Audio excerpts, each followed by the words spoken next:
चला नमस्कार मित्रांनो, आजच्या व्हिडिओमध्ये पुन्हा एक महत्त्वाची रिक्रुटमेंट घेऊन तुमच्यासमोर आलेलो आहे। जवळपास आतापर्यंत 2-3 आपल्या महानगरपालिकेच्या ज्या एक्झाम आहेत फार्मसी ऑफिसरच्या त्या कंडक्ट झाल्या। त्याच्यामध्ये पनवेल असेल, तुमची नवी मुंबई महानगरपालिकेची एक्झाम झालेली आहे। सध्या या कल्याण डोंबिवली महानगरपालिकेची एक्झाम व्हायची बाकी आहे आणि आता दुसरी एक महानगरपालिका जिची ॲडव्हर्टाइजमेंट जी आहे ती पब्लिश झालेली आहे। उद्या ऑफिशियली जे आहे ते पूर्ण PDF सिलेबस एक्झामचा पॅटर्न पात्रता सर्व गोष्टी उद्याच्या डेटला ॲप्लिकेशन फॉर्म जेव्हा स्टार्ट होतील तेव्हा आणखीन याच्यामध्ये डिटेलमध्ये जे आहे त्या गोष्टी अवेलेबल होतील। सध्याच्या घडीला काय काय आणि किती महत्त्वाच्या पोस्ट आहेत, काय काय महत्त्वाच्या तारखा, सर्व गोष्टी आजच्या व्हिडिओमध्ये तुमच्याशी मी शेअर करेल।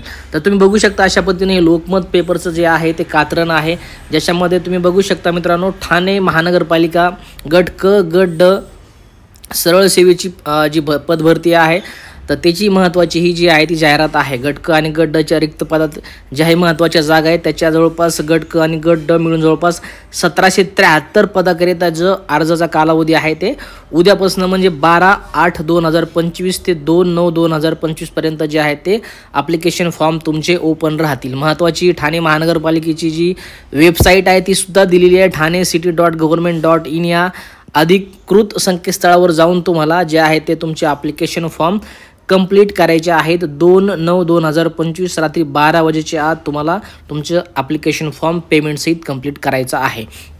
आता जर आपण गट क आणि गट ड या दोन्ही पोस्ट मिळून जर कन्सिडर केल्या तर जवळपास 65 एवढ्या वेगवेगळ्या नावाने जे आहेत त्या तुमच्या गट क आणि गट डच्या वेगवेगळ्या पोस्ट आहेत। असं जवळपास 1773 जागेची जी आहे ही कल्याण आपले ठाणे महानगरपालिकेची जी आहे ती पदभरती आहे, ज्याच्यामध्ये तुम्ही वेगवेगळे गट क पासून तर जवळपास 65 पदापर्यंत तुमच्या ज्या वेगवेगळ्या डिपार्टमेंटच्या पोस्ट आहेत त्या तुम्ही इथं चेकआउट करून घेऊ शकता। त्याच्यामध्ये आपली फार्मसी ऑफिसरची जी पोस्ट आहे आता ती आपण इथे डिस्कस करूयात। खाली जर तुम्ही चेकआउट केलं तर 41 नंबरला मित्रांनो आपली औषध निर्माताची पोस्ट आहे गट कच्या अकॉर्डिंग औषध निर्माण अधिकारी, त्याचं S10च्या अकॉर्डिंग तुमचं पेमेंट जाईल 29,200 ते 92,300 पर्यंत। टोटल जागेचा जर आपण विचार केला तर 36 ज्या आहेत त्या एवढ्या वेगवेगळ्या जागा तुम्ही याच्यामध्ये बघू शकता। बाकीच्या पण भरपूर वेगवेगळ्या पोस्ट याच्यामध्ये आहेत। सगळ्यात जास्त जर आपण व्हॅकन्सी इथं कन्सिडर केल्या तर मला वाटतं GNM ANM मिडवारी परिचारिका स्टाफ नर्सच्या जवळपास 457 एवढ्या व्हॅकन्सी आहेत। त्याच्यानंतर 381 एवढ्या फायरमन आणि 207च्या ज्या चालक यंत्रचालक त्याच्या जे आहे ती कोरिलेटेड महत्त्वाची पोस्ट आहे। त्याच्यानंतर 117 जागा ह्या प्रसाविकाच्या आहेत। बाकी नॉर्मल जागा तुम्ही इथं चेकआउट करू शकता, ज्याच्यामध्ये आपल्या फार्मसी ऑफिसरच्या 36 एवढ्या जागेची फुलफिलमेंट केली जाणार आहे। आता खाली महत्त्वाच्या ऑनलाईन अर्ज करण्याचं वेळापत्रक दिले ते बघूया। अर्ज सादर करण्याचा कालावधी 12 ऑगस्ट 2025 14 टायमिंगला म्हणजे दुपारी जवळपास 2-3च्या आसपास जे आहे ते तुमचे ॲप्लिकेशन फॉर्म स्टार्ट होतील। शेवटची तारीख आहे 2 सप्टेंबर 2025 23:59 म्हणजे 12 वाजेच्या आत तुम्हाला या पोस्टसाठी अप्लाय करायचं आहे। ऑनलाईन पद्धतीने विहित परीक्षा शुल्क भरण्याचा तारीखसुद्धा 30 आहे 2 सप्टेंबर 2025। ऑनलाईन परीक्षेचा दिनांक प्रवेशपत्रात नमूद केल्यानुसार ठाणे महानगरपालिकेच्या अधिकृत संकेतस्थळावर तुम्हाला ते उपलब्ध होईल। महत्त्वाच्या काही तांत्रिक समस्या असतील तर खाली तुम्हाला लँडलाईन नंबरसुद्धा यांनी दिलेले आहेत। महत्त्वाचं फीसबद्दल बोलायचं तर मागास प्रवर्ग ओपनसाठी 1000 फीस आहे, कॅटेगरीसाठी 900 रुपये फीस आहे। माजी सैनिक, दिव्यांग, फिजिकली चॅलेंज पर्सन असेल तर तुम्हाला कोणत्याही पद्धतीची फीस जी आहे ती लागणार नाही। बाकी अशा पद्धतीची पूर्ण जी आहे ती महत्त्वाची जी छोटीशी जाहिरात आहे। उद्याच्या डेटला जेव्हा ॲप्लिकेशन फॉर्म स्टार्ट होतील तर पूर्ण जेवढेही या 65 एवढ्या वेगवेगळ्या पद आहेत याचा पूर्ण डिटेलमध्ये तुम्हाला सिलेबस जे आहे त्याच्यामध्ये ते येऊ शकतो। पात्रता येणार, वयोगट येणार, काय काय एज लिमिट लागेल, काय काय महत्त्वाची इसेन्शियल क्वालिफिकेशन लागेल, एक्सपिरियन्स लागेल किंवा लागणार नाही, ह्या सर्व गोष्टी मित्रांनो उद्याच्या डेटला क्लिअर होतील आणि तुम्हाला याच यूट्यूब चॅनलवरती त्याची महत्त्वाची अपडेट देईल। त्याचबरोबर ॲप्लिकेशन फॉर्म RRBचा चालू झाले त्याचा सुद्धा व्हिडिओ टाकला आहे, तो व्हिडिओ बघून तुम्ही RRBसाठी अप्लाय करू शकता।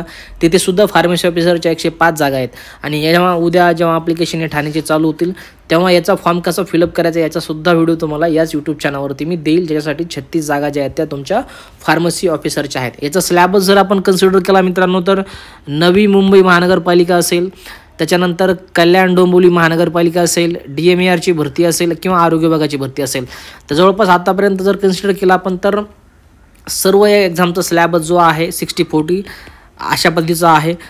TCS जी आहे ही कंपनी आतापर्यंत यांनी एक्झाम घेतली होती, तर हीच एक्झाम जी आहे ती कदाचित TCSच घेणार आहे महानगरपालिकेची.